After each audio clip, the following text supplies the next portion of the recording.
எல்லோருக்கும் வணக்கம். நான் திருமாரஞ்சி பேசுகிறேன். பிஎம்டி அறக்கட்டளையினுடைய நிறுவன தலைவர் தம்பி எசக்கி ராஜாவுக்கு ஏதோ கொலை முயற்சி நடக்குது அப்படின்னு சொல்லி ஊடகத்திலையும் பத்திரிக்கை வாயிலாக தெரிஞ்சுக்கிட்டேன்.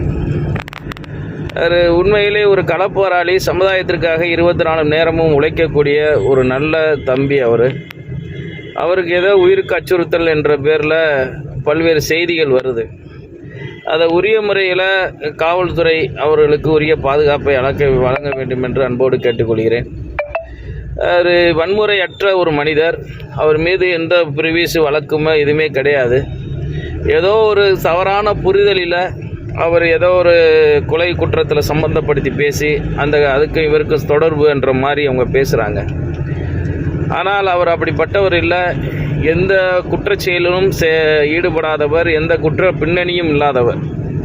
முழுக்க முழுக்க அப்பழுக்கற்ற சமுதாயவாதி. சமூகத்திற்காக எல்லா இளைஞர்களும் படிக்க வேண்டும் என்று சொல்லி அடிக்கடி குரல் கொடுக்கக்கூடியவர்.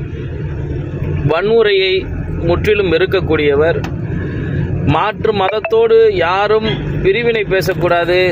குறிப்பாக தென்தமிழ்நாட்டிலே தேவரும் தேவேந்திரரும் ஒன்று சேர வேண்டும் என்று அடிக்கடி குரல் கொடுக்கக்கூடிய ஒரு நல்ல தம்பி.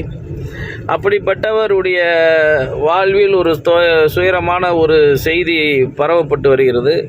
இது அரசாங்கம் உடனடியாக உற்று நோக்கி அவருக்கு உரிய பாதுகாப்பை வழங்க வேண்டும் என்று சொல்லி நான் சார்ந்துள்ள தென்னிந்திய ஃபார்வர்ட் பிளாக் சார்பாக கேட்டுக்கொள்கிறேன்.